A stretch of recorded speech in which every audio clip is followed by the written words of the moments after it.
Hello! Today we are going to be working on making cylinders, and we're going to be using value to make it look like the cylinder has form. Form is when something looks like it takes up space or it actually does take up space. You will go ahead and take this concept of using value to create form to find a cylinder in your house that you could draw. For example, a marker, a glue stick, a pencil, all sorts of things are cylinders that you can practice turning into objects that take up form. So we're going to start by drawing our cylinder, which is drawing an oval to begin with, and then drawing the two sides and connecting those two sides with a happy face. Okay? Now that we've got that, we're ready to go ahead and start making form. Now, one of the biggest things to remember when we are using value to create form is we have to think about where the light is hitting the object. And to keep this nice and simple, we're going to think about the light hitting the object right there in the center of our cylinder. That means that the center of our cylinder is going to be the lightest part of our cylinder. Let's go ahead and start on the sides. Now remember, it's perfectly okay to move that paper however you need to become successful. Also, you can hold your pencils in different ways to be successful. I find that when I'm doing value and I'm trying to really focus on the pressure of my pencil, how hard I'm pushing down, I take my finger, I put my pencil under my pointer finger, and that allows me to push up and down on my pencil. I can get dark and light very easily. So I'm going to start at the edge of my cylinder and make a nice dark portion. I'm following this contour line right here, so my entire cylinder, this whole side of my cylinder, is going to have these vertical lines that match this side of my cylinder, that contour line. Now as I get towards the center, I'm going to start picking up on my pencil. And the closer I get to the center, the lighter my pencil lines become. All the way to the center until you can't even see the color anymore. Right about there, I'm going to stop. Now I want you to notice something. I jumped really quickly from dark to light here, and this value doesn't extend all the way to the top. Now that I've got my colors put in, I can fix that. So I can add more pencil to this section to get that whole edge darker.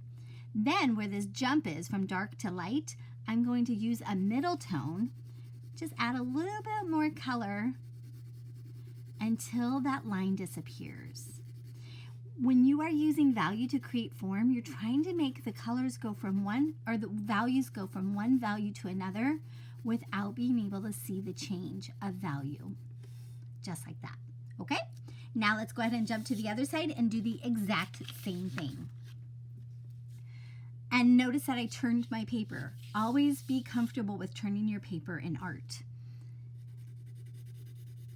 Start with the very, very dark value.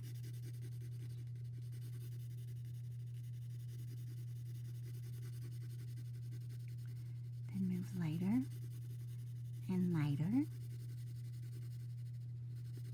until I get to no value at all. It's pure white right there in the center. Now what's fun with value is you don't just have to do it with black pencil. Pencil is a lot easier to do value with. You can do it with crayon as well. It's pretty hard to do with marker. So when you're doing it with crayon or pencil, whether it be regular pencil or colored pencil, it's the same concept. If you're using blue, you do the same thing. You just push darker with the blue pencil and move to a lighter value by pushing less on that colored pencil. Right in here, it seems like it's jumped too fast, too quick, so I'm going to add some more value in there. That's the thing with art, is you keep taking those little small mistakes and turning them into not mistakes until you're happy with the final product. You start with a lot of mistakes when you're making something new. And part of art is learning how to adjust and change those so that they are no longer mistakes. There we go. Now I do want to kind of clean up this part here. I don't want that line to be so clear, so I'm just adding a little bit of value at the bottom and then blending it up so that way you can't really see it. That doesn't really matter too much though, but if you don't like that line there, that's how you kind of get rid of it. See the difference between the side and this side? Then for the top, If the light is hitting right here, I'm going to pretend that there's a little bit of a lip there, and so it's going to get a little bit darker right here. Notice how my line changed. Now I'm following that top edge of my line, and as I go around to the back, I'm using the round line from the back. So the top of my line, as I fill it in with color with my pencil, I am following the contour line, that oval line.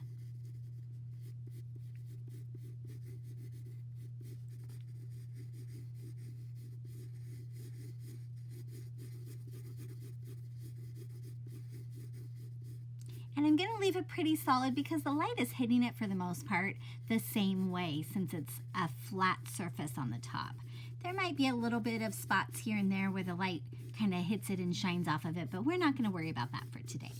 Now, this right here could be a tree stump. You could take the patterns of the Crayola markers, this line right here, and kind of add it across the bottom. You could make this the pen lid and then draw the rest of the pen down below. All sorts of different things you can do.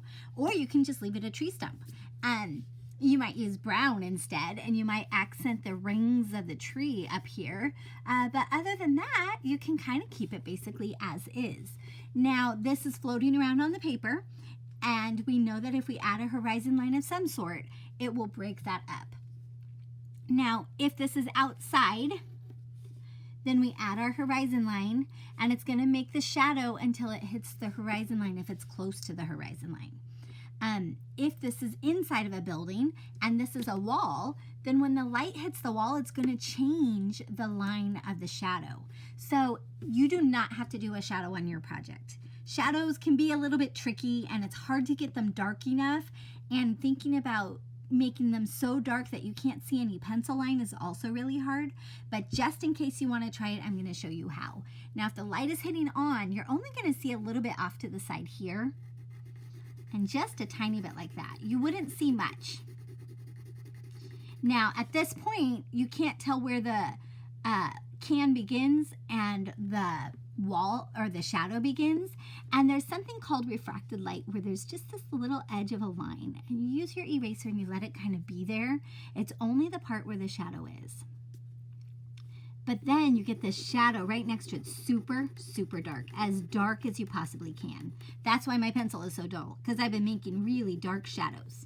And then when it comes up to the wall, you would expect it to keep going off this way, but the wall bends it straight up.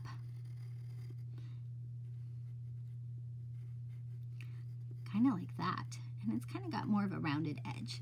Now I'm going to try to make this as dark as I possibly can. Oh my goodness.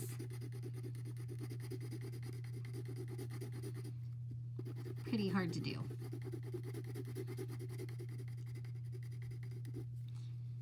Okay, and I might even add a little bit of that refracted light by using, notice when I erase, I'm hardly erasing anything. It's just a little tiny bit.